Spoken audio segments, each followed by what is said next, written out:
아멘. 할렐루야. 아멘. 하나님은 영원히 변하지 않으시는 분.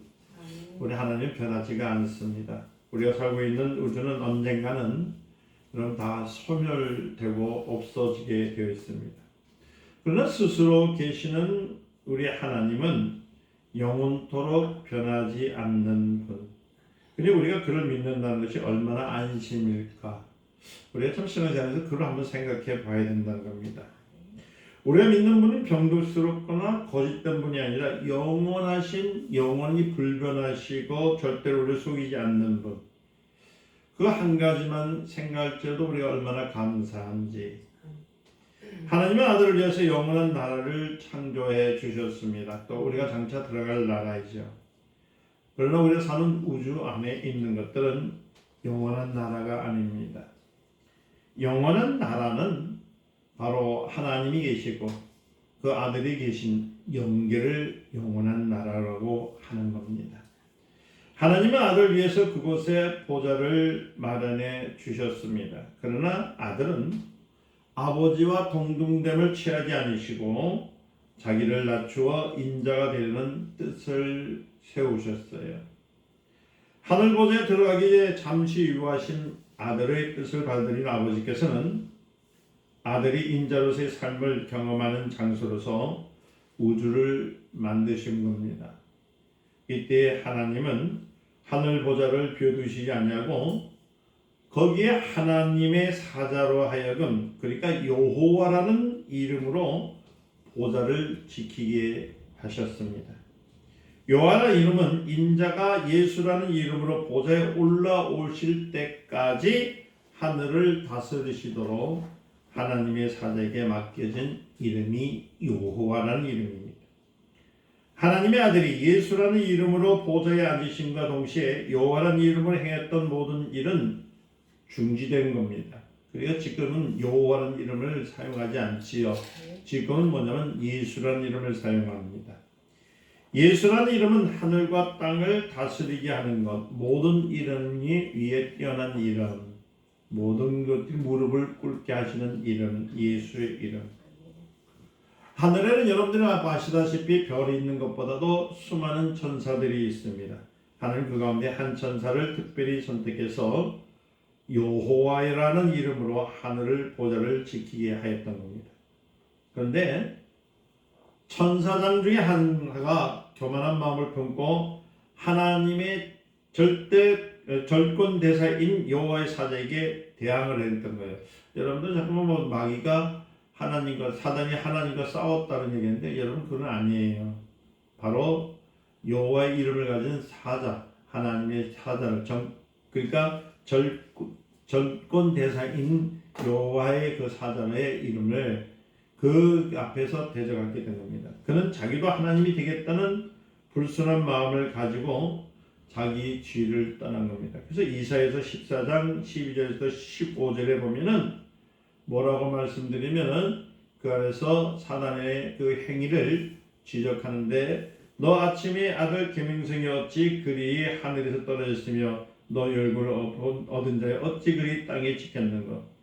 내가 내 마음에 이르기를 내가 하늘에 올라 하나님의 묵별 위에 나의 보좌를 높이리라. 내가 북극 지표의 산 위에 찾아가리라.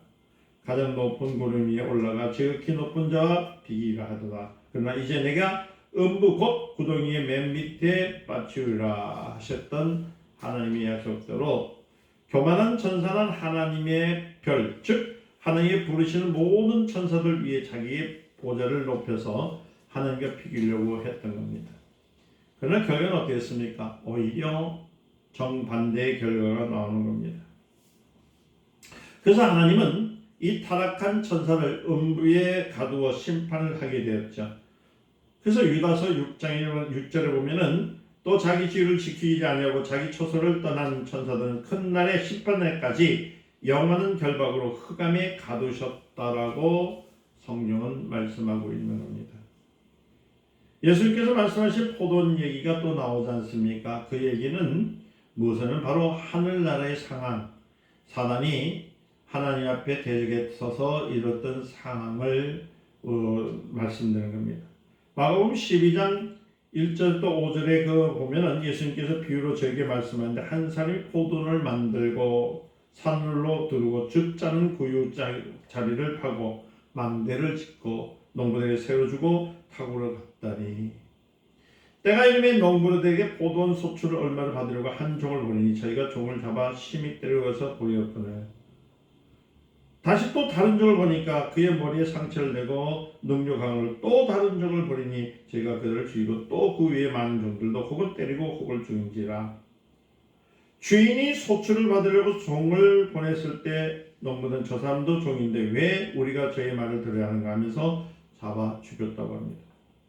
이어서 12장 6절부터 9절에 오히려 한 사람이 있으니 곧 그의 사랑하는 아들이 최후로 보내지게 됩니다. 내 아들을 공격하려 했더니 저 농부들이 서로 말하되 이는 상속자니까 죽이자. 그러면 그 유업이 우리 것이 되리라. 이게 잡아 죽여서 포도원 밖에 내어 던지니라. 포도원 주인이 어떻게 하겠느냐. 와서 그 농부들 진멸하고 포도원을 다른 사람에게 주리라. 그래서 이 말씀이 여러분들이 마가복음 12장 1절에서 5절의 말씀을 잘 기억되어 읽으시고 이 말씀을 생각해 보시면은 하늘나라의 상황, 지금 예수님이 이 땅에 오셔서 죽으셨던 그 일들에 대하여 상세한 내용이 있다는 겁니다.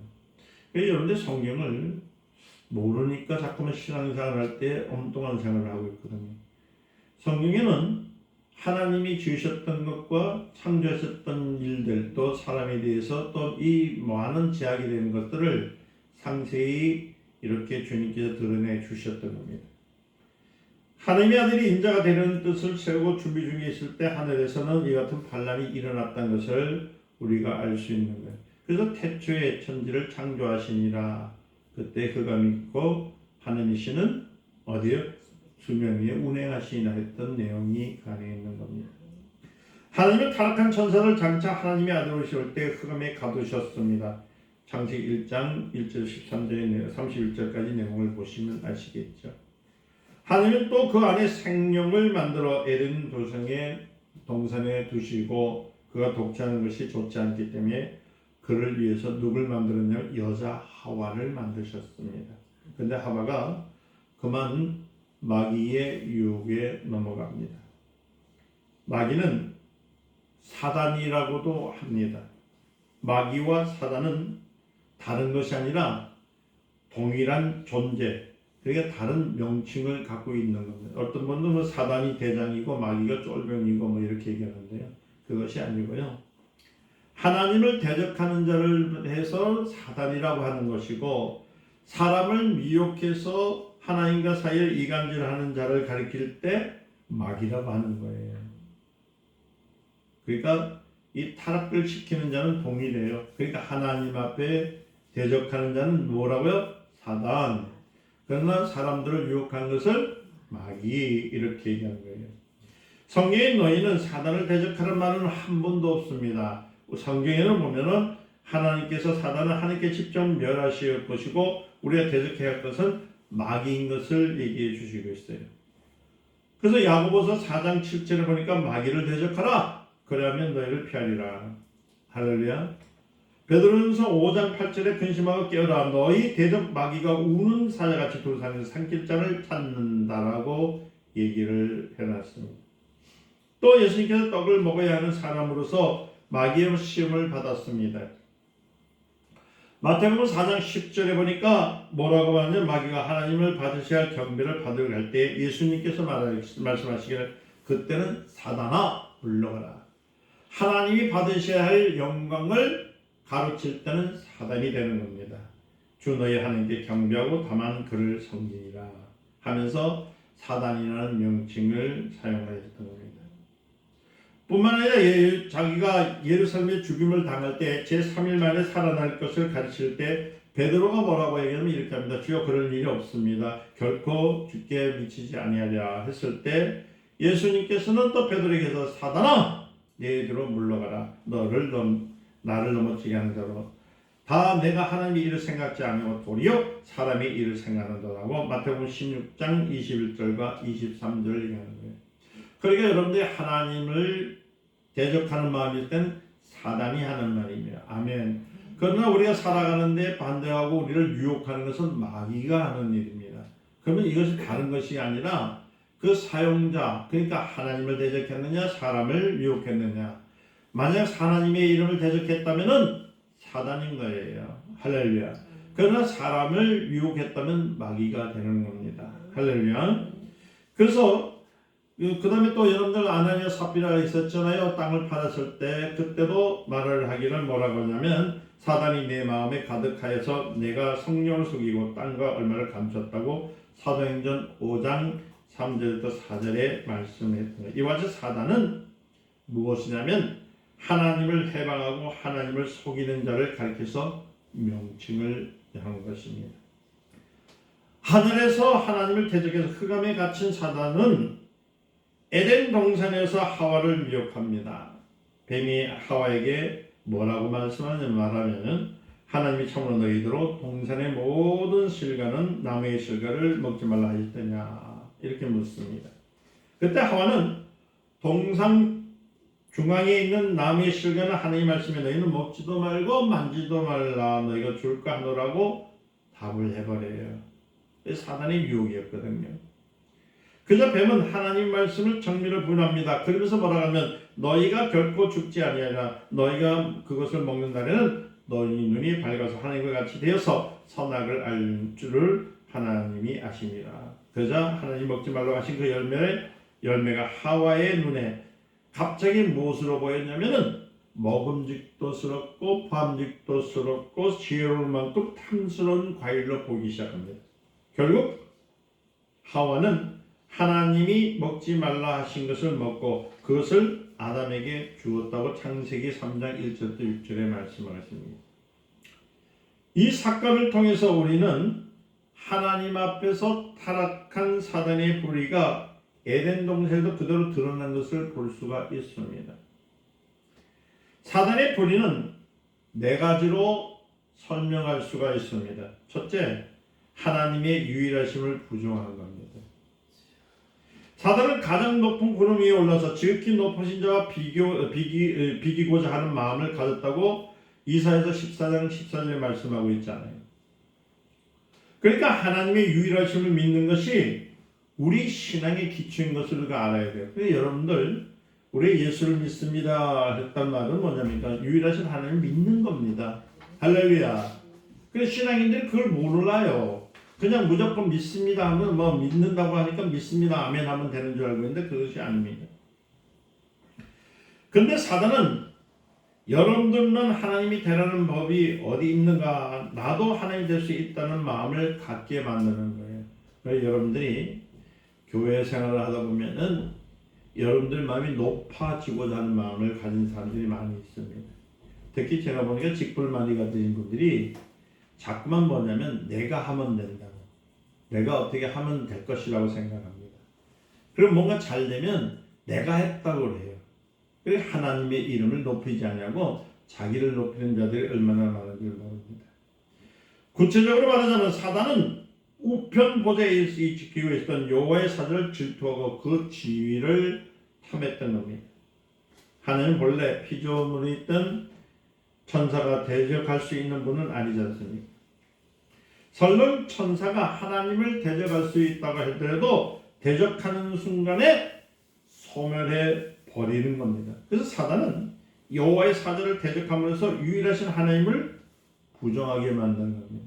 그래서 십계명에서 뭐라고 했으면 나 위에 다른 신을 섬기지 말라 했던 것은 무엇이냐면 마귀는 유일하신 하나님의 유일성을 부정했던 것에 대해서 판단하는 겁니다. 둘째, 사단은 피조물인 자신을 신격화했습니다. 우상을 만들게 했습니다. 또 셋째, 사단은 하나님의 이름을 역사하는, 하나님의 이름으로 역사하는 하나님의 사자를 대적함으로써 하나님의 이름을 모독했습니다. 그래서 세 번째 뭐예요? 하나님의 이름을 망명되게 일컬지 말라. 여러분 십계명에서는 오늘 읽었죠? 네 번째, 사단은 하나님의 아들이 들어오실 때까지 거룩하게 지켜야 할 하늘에 큰 혼란을 주게 되었던 겁니다. 그래서 여러분들 십계명에 대해서 이해를 하지 못하면요, 여러분들 신앙생활이 어려워요. 그냥 뭐 계명이라니까 1계명, 2계명, 3계명, 4계명 뭐 애우는 것으로 생각하는데 그것이 아닙니다. 하나님 앞에서 드러낸 사단의 네 가지 불의는 어디서부터 시작됐냐면 에덴 동산에서 하와를 유혹할 때 나타나는 거예요.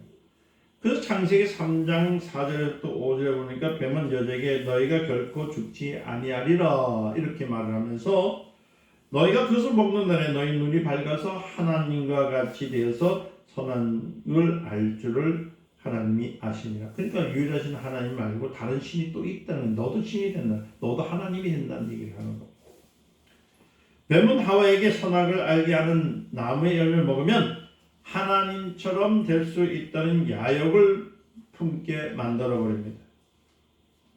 이를 통해서 사단은 또다시 하나님의 유일하심을 부인해 버리는 거예요.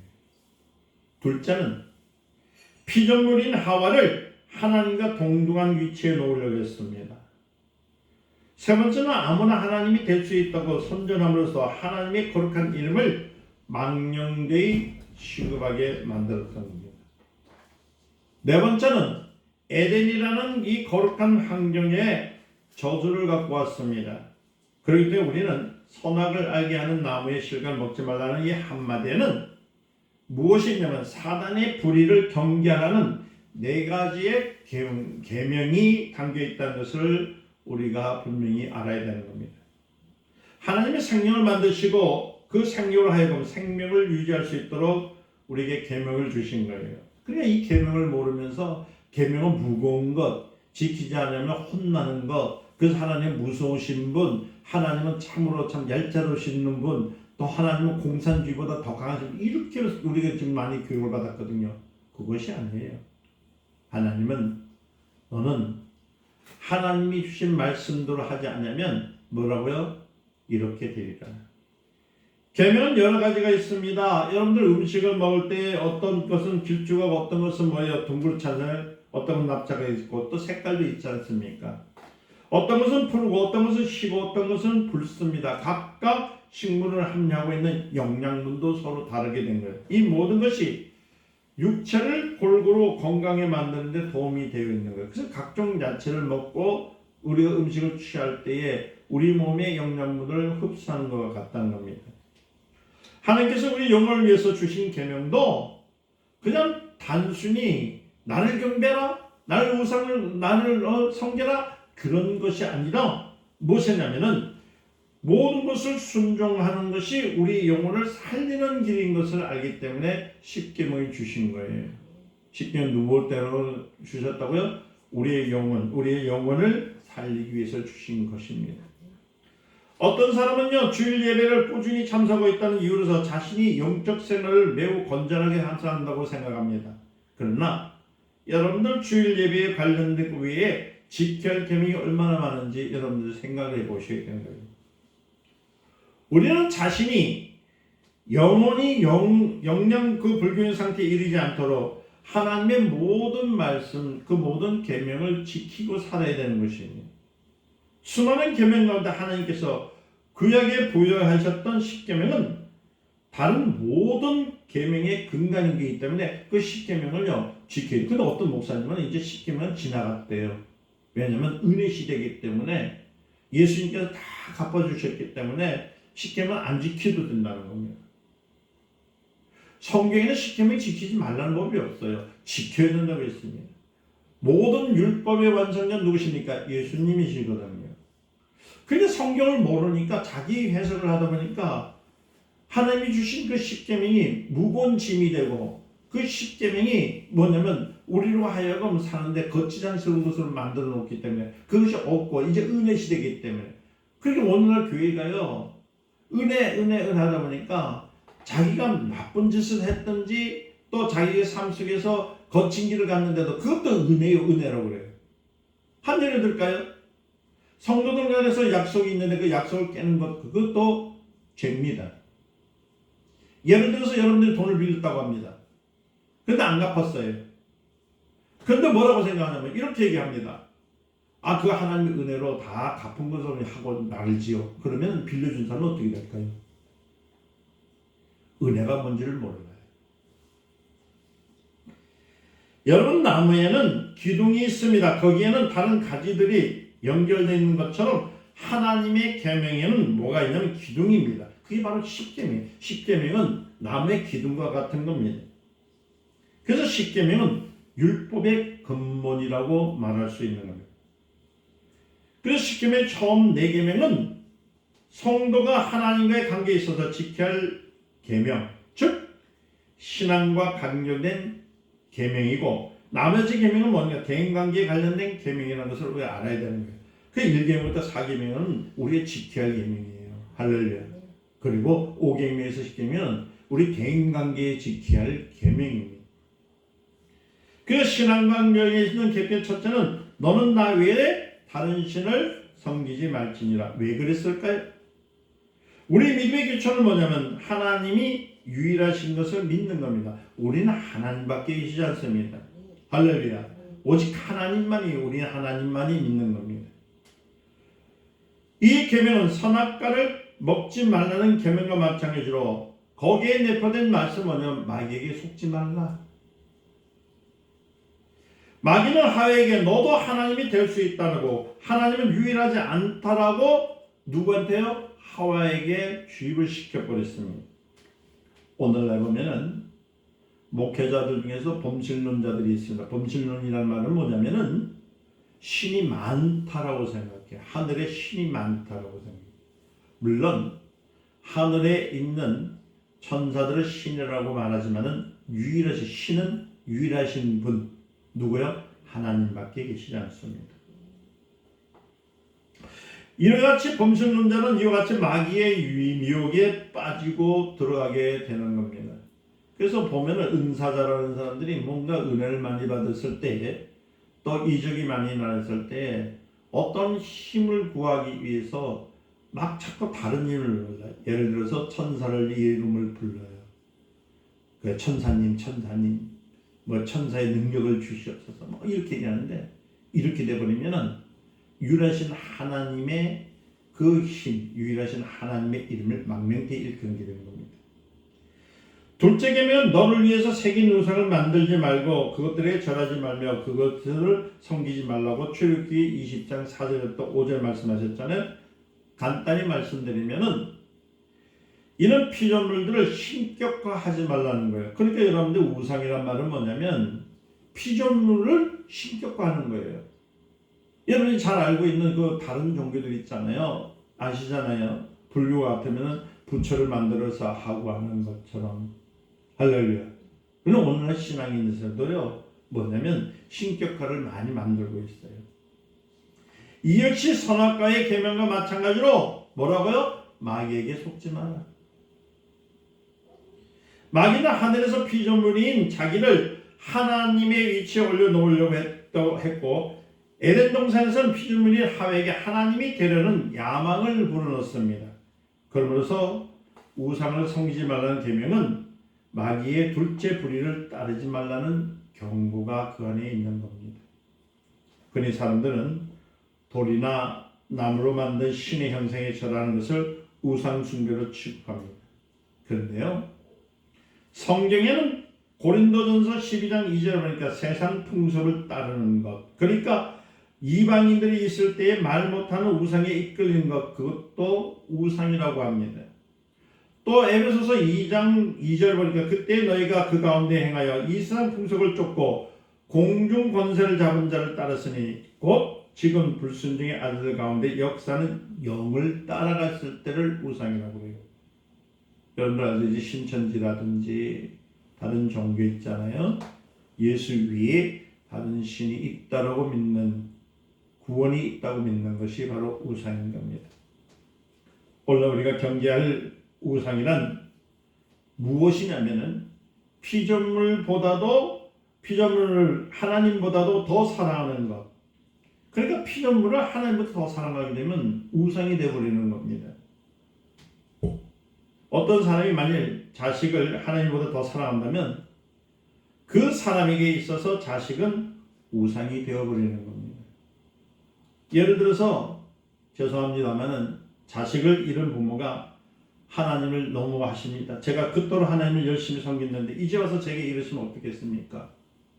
이렇게 하고 하나님을 원망하게 하면 또 원망하고 낙심하게 된다면 이는 자식이 그 사람의 우상이 되었다는 증거가 되어버리는 거예요. 여기 왜 그러냐면 여러분 잘 구분해 주셔야 됩니다. 육체를 통해서 낳은 자식은 뭐냐면 육체로서 이 땅에 살아갈 때에 외롭지 아니하고 할렐루야 또 하나님의 구원사를 위해서 필요한 것이 육체일 뿐입니다. 그러나 이 땅에서 육체가 끝나면 육체는 사라지게 돼요. 이제 우리 몸은 영화로운 몸을 생겨요. 그러니까 육체가 가졌던 형체를 갖고 있는 모습을 갖고 있다는 겁니다. 이해되셨어요? 그런데 변화가 됩니다. 어떻게? 영으로 변화가 되는 거예요. 그러니까 예수님께서 부활하시고 난 다음에 제자들이 있을 때 문을 열고 들어가셨습니까? 문을 통과하셨습니까? 문을 통과했잖아요.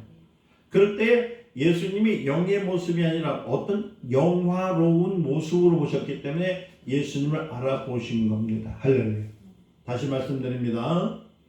육체를 갖고 있을 때 가족을 만들어준 것은 이 땅에 있을 때 외롭지 아니하고 할렐루야 하나님을 잘 섬기고 돌아올 수 있도록 하나님의 영광을 돌릴 수 있도록 가족의 인연이 있는 겁니다. 이 땅에서는 할렐루야. 그 때문에 이 땅에 있을 때는 부모였고 내 자녀였고 그 다음에 내 형제였지만은 하나님의 나라에 올라갈 때는 육체 관계가 아니라 어떤 모습요? 영화로운 모습으로 하기 때문에 그때부터는 전 나의 자녀였던 사람이었고 저는 나의 부모였던 사람이었지 우리 형제간이라는 것이 아니라 오직 누구 안에서요? 하나님 안에서 영화로운 모습으로 살기 때문에 아멘. 그때는 서로의 사랑을 나누는 것일 뿐입니다. 그래서 어떤 분이 그러더라고요. 아이고 내가 부인이 있는데 그 부인이 천국에 가 있어요. 그래서 어떤 분들이 저한테 그런 얘기 하더라고요. 그러면 그분하고 다시 또 결혼해서 살아야 됩니까? 그렇게 얘기하더라고요. 왜 그렇습니까? 그러니까 이 땅에서 살 때 너무나도 지긋지긋하게 나를 고생시켰는데 거기서도 또 부부인을 맺으면 어떻게 됩니까? 그래서 예수님이 오해하지 말고 천국에는 시집가고 장가가는 것이 아니다. 천사와 같이 거기는 서로가 하나님의 영광을 위해서 사는 것이다. 할렐루야. 그러니까 여러분들 남편이 속색인다고 저 나라에까지 올라가서 속색인다 생각하지 마시고 이 땅에서 끝입니다. 그래도 이 땅에 있을 때는 그래도 서로 잘 해주세요. 원수가 될지라도. 할렐루야. 왜? 그 영혼이 구원을 얻기 위해서 그러는 거예요. 할렐루야. 또 어떤 분이 철없는 분이 그래요. 아유 난 천국에서 순결한 옛날 애인을 만나서 산다고 그러게. 참 그런 거 없습니다. 절대 없습니다. 죽었다 깨어나도 없습니다.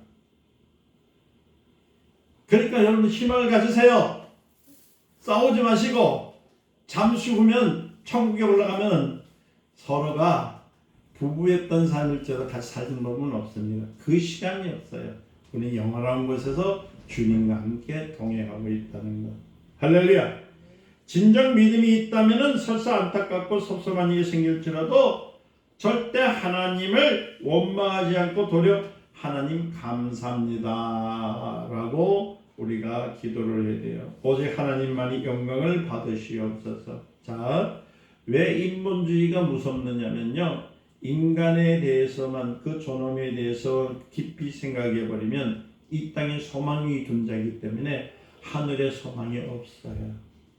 신자는 성도는 이 땅에 살지만은 우리의 소망은 어디에 있습니까?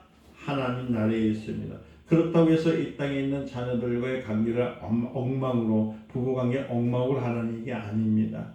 왜요? 이 서로가 협력하고 서로가 돕는 것은 뭐냐면 하나님이 복을 주시기 위한 계획인 거예요. 그래서 5계명부터 10계명의 내용은 뭐냐면은 다른 것이 아니라 이 땅의 분복을 누릴 수 있는 복들을 주신 것이라는 얘기입니다. 학교에서 1장 2절과 4절 말씀 보면은 만군의 여호와가 말하는 이로니 이 백성이 말하기를 여호와의 전을 건축할 시기가 이르지 아니하노라 하니라. 여호와의 말씀이 선지자 학개에 임하여 가라사대 이전이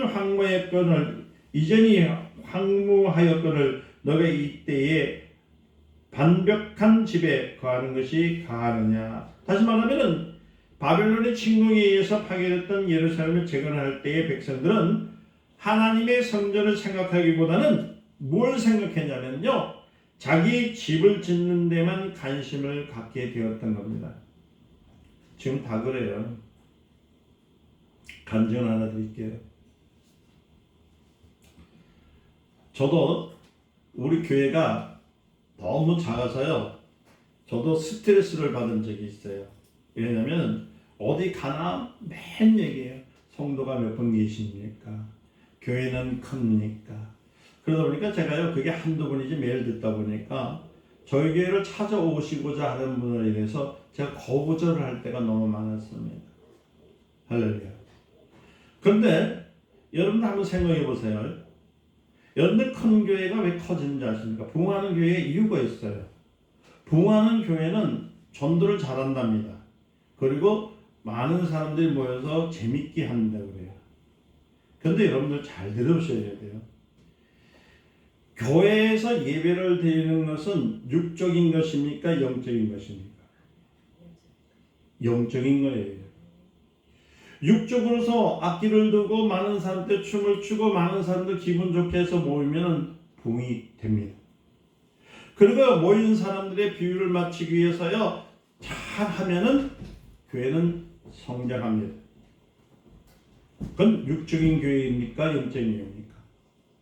제가 하나님께 질문을 했어요. 저는 왜 20년 넘고 30년 가까이 가는데 요만한 교회만 주셔가지고 이렇게 어렵게 하십니까? 했더니 하나님께서 이렇게 답을 주시는 거예요. 많은 사람들이 오락과 유흥에 빠져서 들어가는 교회, 그러니까 말하자면 교회들이 사람들의 비율을 맞추면은 사람들이 오게 되어 있다는 겁니다. 그런데 진리를 가르치고 말씀을 가르치는 교회는 사람이 안 온대요. 왜냐하면 육적인 사람은 육으로서 가기 때문에 큰 교회 가는 것이고, 이해되셨어요? 영을 가르치고 영적인 말씀, 생명을 가르치는 데는 사람들이 발길을 안 돌린다는 겁니다. 이해되셨어요? 그러면서 말씀하시기를 뭐라냐면 네 교회가 영적인 교회냐 육적인 교회냐, 생명을 전하는 교회냐 아니면 사람들의 비율을 맞추기 위해서 오락과 많은 것들 행사를 행해서 사람들을 모으는 교회냐. 저는 오락과 많은 행사를 통해서 그런 것이 아니라 오직 하나님의 말씀을 증거하는 교회입니다. 그렇기 때문에 많은 사람들이 이 교회를 오고 싶지만은 이 교회는 뭐가 없어요? 오락이 없잖아요. 이 교회는 뭐가 없어요? 이 교회는 행사가 없어요. 이 교회는 사람들을 아부하지 않습니다. 그래서 사람들의 발걸음이 오지 않는다는 겁니다. 이 말을 역으로 생각합니다. 여러분들이 이 자리에 오셨다는 것은 여러분들은 영의 사람으로 와 계시다는 거예요. 얼마나 감사해요. 할렐루야. 그러니까 여러분들 육적으로 볼 때 큰 교회, 우리 교회 커졌으면 이거 바라지 마시고 영으로 내가 더 잘해서 하나님 앞에 영광을 돌며 살 것이라는 마음을 갖기를 예수님을 축원드립니다. 많은 교회들이 자꾸만 자기 교회, 자기 것만 몸집을 키우려고 합니다. 결국 우상 숭배해야 되는 거예요. 나 위에는 다른 신을 섬기지 말라 했는데 하나님 위에 무엇을 하겠냐면 자기 자랑에서 자기가 우상이 되는 대가가 얼마나 많은지를 모릅니다. 진정 믿음이 있다면 우리는 어떻게 하냐면 어떤 일이 있을 때도 하나님 감사합니다. 저는 오늘도 감사해요. 여러분들 인원이 지금 비록 여기는 몇 분 계시지 않고 또 인터넷을 통해서 좀 예배 드리는 분을 합쳐봐야 얼마 되지 않습니다만은 그러나 한 생명이 와서 드리는 데서 얼마나 감사한지 몰라요. 제가 김대훈 집사님 여기 오셨지만요, 제가 오늘도 오시는데 너무 감사한 게 뭐냐면 저분이 어디 분입니까? 저 청상도 있는 분이에요. 청상도 있는 분. 거기서 고기나 잡고 계시면은 또 거기서 뭐 반일만 했었다고 있으면 저기 오겠습니까? 아니잖아요. 하나님께서 저 아들을 사랑하시기 때문에 그 청정도 여기 무슨 관계가 있어. 배를 타고도 1시간 만에 가야 되고 거기서 또 오는 시간마다 3시간씩 갔다 하는데 이곳에 불러주셨잖아요. 아멘. 지금 하나님에 대해서 말씀을 계속 듣게 하잖아요. 아멘. 우리가 볼 때 이 부분을 얘기하지 않지만 속에서는 하나님을 사랑하는 마음이 생겼잖아요. 이게 영의 삶이에요. 저는 오늘 너무 감사해가지고요. 아버지 이래 한 영혼이 이렇게 귀한데 이곳에 보내주셨군요. 저는 오늘도 감사했어요. 감사하다. 그에 많은 분들도 더 감사하다. 여러분들 보세요. 하나님께서 뭐라고 하냐면은 우리에게 말하기를 너의 관심소가 어디 있느냐. 너 집을 지금 성전이 무너졌는데 네 집을 먼저 생각하느냐. 하나님의 전을 성경하느냐. 자 다시 드립니다. 네 집을 먼저 생각한다는 것은 육적인 것입니다. 그러나 하나님의 성전을 생각하는 것은 뭡니까? 영적인 것이에요. 하나님의 성전이 어디 있어요? 바로 내 안에 있는 거잖아요. 아멘. 내 안에 무너지는 성전이 되지 아니하고 서 있는 성전이 되어져야 되는 거예요. 이와 같이 자신의 일을 하나님의 일보다 우선한 것, 이것이 바로 우상 숭배는 바로 그거예요. 하나님 있어 보세요. 내가 해볼게. 이게 우상이에요. 그래서 학개서 2장 18절부터 19절에 너희가 오늘부터 이전에 추구를 보라. 9월 24일에 곧 여호와의 전 지대를 쌓던 날부터 추억하여 보라. 곡식 종자가 오히려 창고에 있으니 너의 포도나무, 무화과나무, 석류나무, 감람나무의 열매가 맺지 못하느니라. 그러나 오늘부터 내가 너희에게 복을 주리라. 이 말은 뭐냐면 하나님의 일을 먼저 생각하면은 하나님께서 우리가 하는 일에 복을 주시겠다는 거예요. 그러니까 먼저 그의 나라와 그 의를 구하라. 이것은 뭐냐면 하나님의 일을 먼저 생각하라. 나의 생각, 나의 가정, 나의 일 먼저 생각하는 것이 아니라 하나님의 일을 먼저 생각하면 하나님께서 복을 주신다. 복의 근원 누구십니까? 하나님이세요. 그럼에도 불구하고 믿음이 약한 사람은 하나님의 일을 뒤로 합니다. 하나님, 내가 살아야 된다고 생각합니다. 그러나 하나님은 뭐라고 생각하냐면요. 그러지 마라. 그것은 우상에 이끌리는 일이라고 하는 거예요. 그러므로 하나님께서 이스라엘 백성에게 모든 일에 하나님을 우선순위로 두라고 가르치고 있는 것이 계명입니다. 구약 성경을 통해서 우리는 하나님보다 자기를 더 사랑하는 사람이 어떻게 멸망한지를 확실히 보고 있잖아요. 성경에 써 있어요. 하나님 그들의 죄가 자손 3, 4대에 이를 것이라고 경고했던 말씀이 거기 있던 거예요. 마태복음 4장 10절 보니까 뭐라고 했으면 예수를 시험할 때 천하만군에 그 영광을 보여주면 내게 엎드려 경배하여 그러면 이 모든 것을 주리라. 그럴 때에 예수님께서 사단아 물러가라. 기록됐을 때 주 너의 하나님을 경배하고 다만 그를 섬기라. 이게 우리 신앙이 되어야 되는 거예요. 오늘 우리 마음속에 하나님의 영이 계신 자리를 차지하고 있어야 되는 겁니다. 그런데 하나님이 계실 이 자리에 다른 사람이 있고 다른 어떤 것이 있으면 그게 우상이에요. 하나님은 그런 사람을 복을 주실 수가 없다는 겁니다. 신앙과 관련된 계명, 셋째 계명은 하나님의 이름을 망령되이 일컫지 말라. 사람들은 다른 이의 잘못을 볼 때 별 생각 없이 그래요. 내가 하나님이면 저거 살려주지 않을 거야. 많이 그러죠. 내가 하나님이었다면 저거 그냥 지옥으로 쳐야 거야. 이렇게 얘기합니다. 이는 뭐냐면 심판자이신 하나님의 이름을 모독하는 행위입니다. 그래서 성도는 입술을 조심해야 돼요. 하나님의 이름을 망명되게 일컫는 것은 뭐냐면은 하나님의 이름을 가지고 자기가 마치 심판자와 같이 생각하는 거. 또 어떤 사람은 사업에 갑자기 어려움이 생기면요, 가정에서 큰 할례 다칠 때 하나님 저한테 어찌 이럴 수가 있습니까? 하나님을 원망합니다. 하나님에 대한 원망은 용서받지 못한 것을 우리가 알아야 되는 겁니다.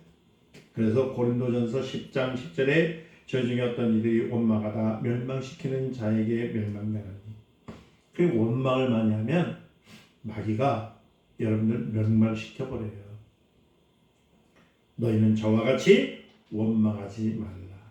그러니까 우리가 환난이 오든 핍박이 오든 어려움이 있을 때도 하나님께 감사하시기를 예수님을 축원드립니다.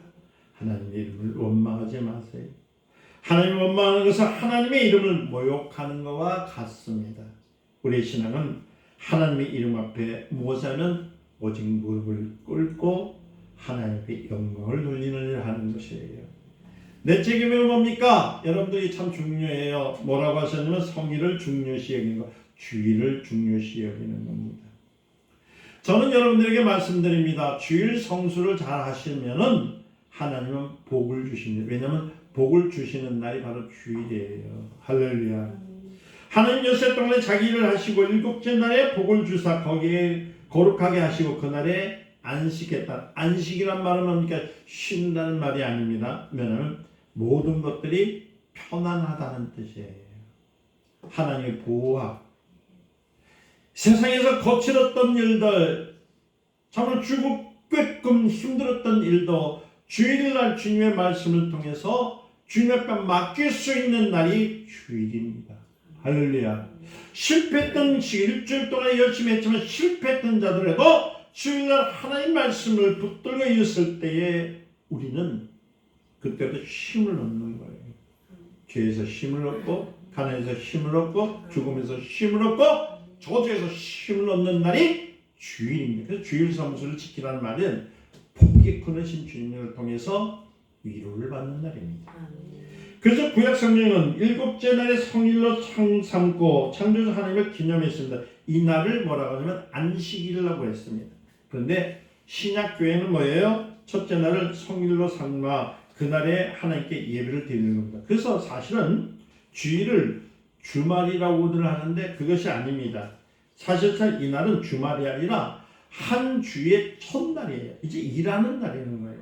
그러니까 처음부터 일을 하고 고통받는 것이 아니라 처음부터 하나님의 평강으로 승리하는 날이 주일이에요. 이해되셨습니까?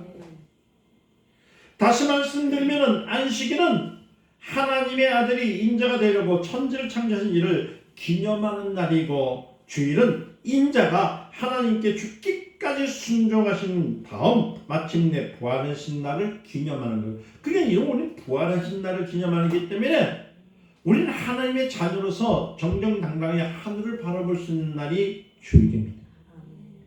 그렇기 때문에 마가복음 2장 28절에 인자는 안식일의 주인이시니라. 아멘. 아멘. 예수 안에 들어가는 날이에요. 우리는 성일을 존귀하게 여겨야 됩니다. 이사야서 58장 13절과 14절에 만일 안식에 내 발을 금하여 내 성일의 오락을 행치 아니하고 오락이란 말은 뭡니까? 자기 중심이라는 뜻이거든요. 그게 주님 존재할 때 말씀을 들을 땐 하나님의 말씀을 사모하라는 얘기입니다.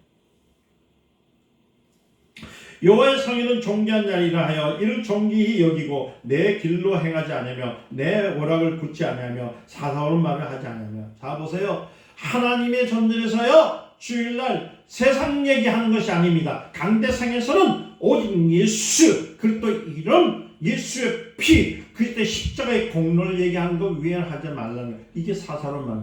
근데 뭐 교회에서 특히 강대상에서 자꾸만 세상 있는 일들 잘 됩니다. 복 받았습니다. 우리 은혜 됩니다. 이거 하지 말아요. 물론 복 받은 건 맞아요. 축복 받은 건. 그러나 이 주일날은 뭐냐면 살아계신 하나님 유일하신 하나님의 은혜 그 말씀을 자꾸 되새기는 거 기억하는 날 이게 주일입니다. 내가 여호와의 안에서 즐거움을 얻을 것이라. 내가 너의 땅이 높은 곳에 올리고 내 조상 야곱의 입으로 가르치라. 여호와의 말입니다. 오늘날 사람들은 주일 예배만 드리면 성일로 여기고 삽니다. 그거 아니에요. 그래서 많은 사람들이 주일에 예배만 얼른 드리고 오후에는 놀러 가려고만 생각하고요. 막 즐거운 생각을 가지려고 합니다. 그거 아닙니다. 우리는 복 있는 자입니다. 복이 무엇입니까? 바로 다시 말씀드리면 하나님의 영감이 있는 것입니다. 영감은 뭐예요? 하나님의 영을 통해서 내 감각이 살아나는 겁니다. 주인에게 자기 마음대로 할 수 있는 권리가 있잖아요. 주인은 모든 것을 할 수 있습니다. 산들로 들려 바다에 던지려 할 수도 있고 뽕나무 들어서 뿌리를 뽑혀 바다에 던지려 할 수도 있습니다. 아무리 불가능한 일을 할지라도 주인이 되기만 한다면 마음대로 할 수 있는 겁니다. 그러나 주인이 아닌 사람은 아무것도 자기 마음대로 할 수가 없습니다. 좋은 나무 한 그루도 자기 마음대로 뽑거나 심을 수가 없습니다. 어떤 사람은 말합니다. 남의 땅을 보고 야 여기 풍경이 좋구나, 여기서 집을 짓고 저기에서 정을 만들면 좋겠다고 하지만은 그 주인이 있는 땅에서 아무리 해봤자 그거는 뭐예요? 한 폭의 그림일 뿐입니다. 그러나 이는 현실 실현될 수 없는 꿈인 것을 우리가 알아야 돼요. 오직 그 땅의 주인만이 자기가 원하는 대로 형통하게 할 수가 있습니다. 그렇기 때문에 우리가 아무리 기도를 많이 하는 사람일지라도 복을 받지 못하는 사람은 일이 막힐 수밖에 없는 거예요. 그러니까 주일날 복을 받기 위해서는 오는 것은 우리가 세상 쪽에서 내가 열심히 땀 흘려서 내가 먼저 주도적으로 일했지만은 그냥 이 주일날만큼은 누구의 날이에요? 주님이 주인이신 것을. 할렐루야. 그것을 우리가 이제 주님이 오신 날에서 뭘 지냐면은 이제 내 첫부터 마지막에 일곱째 날 시간까지 이제 주님이 주인이시기 때문에 주인의 도우심을 살겠습니다 라는 믿음을 갖는 것이 주일 성수예요. 아멘. 이해되셨나요? 복이란 말은 천지의 주제이신 하나님의 주권을 말하는 겁니다. 우리는 하나님으로부터 주인의 영감을 받아야 되는 거예요. 로마서 8장 15절 17절에 너희는 다시 무수한 종의 영을 받지 아니하였고 양자의 영을 받았으므로 아바 아버지라 부르짖느니라. 성령이 친히 우리의 영으로 더불어 우리가 하나님의 자녀인 것을 증거하니 자녀이면 또한 후사 곧 하나님의 후사여 그리스도와 함께한 후사이니 우리가 그와 함께 영광을 받기 위하여 고난도 함께 받을 것이니라. 할렐루야. 하나님으로부터 주인의 영광을 받아서 복을 받는 날이 주일인 겁니다. 그래서 하나님은 성의를 존귀 여기는 사람에게 복을 주는 거예요. 그래서 주일날 하나님의 말씀을 듣기 위해서 사명을 다해야 돼요. 말씀을 들었다면 그 말씀을 내 안에 새기기 위해서 힘을 써야 되는 겁니다. 그래서 신명기 5장 9절과 10절에 말하면 성의를 멸시하는 자에게는 아비의 죄가 몇 대요? 3, 4대에 이어 이뤄진다고 하는 겁니다. 그런데 참 하나님의 은혜가 큰지 보세요. 하나님의 말씀을 지키면 몇 대요? 1000대의 복이에요. 그렇잖아요. 그런데 하나님의 말씀을 지키지 아니하면은 몇 대요? 3, 4대입니다. 여기 보면 하나님이 참 보면은 하나님이 왜 3, 4대를 주셨을까요? 기다리신다는 거예요. 한 번 순종하면 하나님은 변하지 않아요. 너는 하나님이 내 것이라, 너는 나의 자녀라, 내가 오늘날 너를 낳았더라고 할 때 그 말씀을 믿으면 1000대에 이르는 복이 이르는 거예요. 할렐루야. 그런데 하나님 말씀을 삐딱해서 잘 안 듣고만 삥삥 돌아간다고 몇 대만 지나면 돼요? 3, 4대만 지나면 돼. 근데 이 3, 4대를 금방 바꾸려면 내 마음이 하나님 앞에 무릎을 꿇고 하나님 말씀 순종하면 3세대가 아니라 1000대입니다. 자, 1000대를 받으실래요? 3, 4대에 하나님 앞에 힘겨루 일을 하고 계실래요? 1000대를 가지실 때는 축원됩니다. 십계명의 처음 4계명은 요구하는 것과 선악의 계명이 요구하는 것을 일치하고 있는 것을 우리가 알아요. 그래서 선악과를 따먹지 말라는 것은 십계명에 대한 그 계명이 있다는 사실 기억하셔야 돼요. 거기 보면 그 선악과의 계명이 요구하는 것이 무엇이냐면 첫째, 너희는 마귀에게 속지 말라. 그런 마귀에게 속지 마시오. 마귀는 율신을 부인합니다. 그래서 자꾸만 신을 찾게 만들어요. 둘째는 뭡니까? 너희는 마귀에 속지 마라. 마귀는 피조물을 신격화 만든다. 그러니까 자꾸 우상을 만들려고 하는 거야. 할렐루야. 하나님보다도 더 사랑하는 것들을 만들려고 해요. 셋째는 너희는 마귀에게 속지 마라. 어떻게 속지 말라고요? 마귀는 하나님의 이름을 더럽혔습니다. 망명되이 일컬었습니다. 너희는 하나님의 이름을 망명되이 잊지 마라. 넷째는 너희는 마귀에 속이지 마라. 속하지 마라. 마귀는 하나님의 환경을 더럽힌 자입니다. 할렐루야.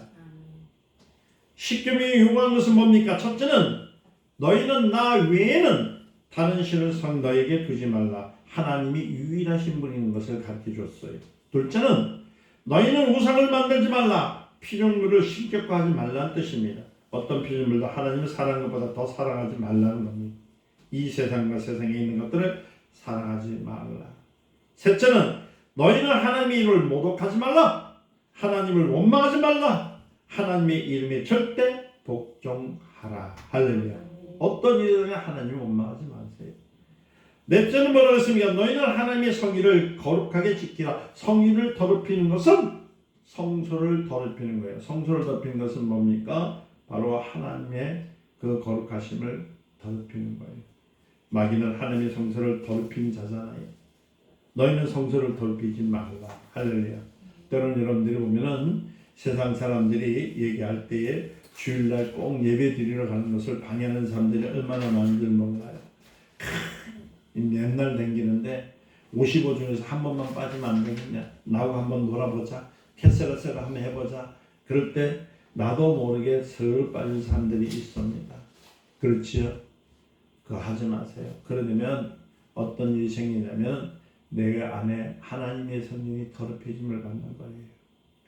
이 더럽힘을 받는 것은 뭐냐면은 바로 하나님의 뜻을 기억하지 않고 자꾸만 하나님의 뜻을 잃어버리는 거 보세요. 그것이 어디 있냐면 아담과 하와가 범죄하고 난 다음에 떳떳하게 나왔습니까? 숨었습니까? 숨잖아요. 죄가 있으면은요 복을 받기 위해서 나오질 못해요. 이해되셨습니까? 선악과의 계명이나 십계명이나 한마디로 말하면 여러분들 마귀에게 속지 마라.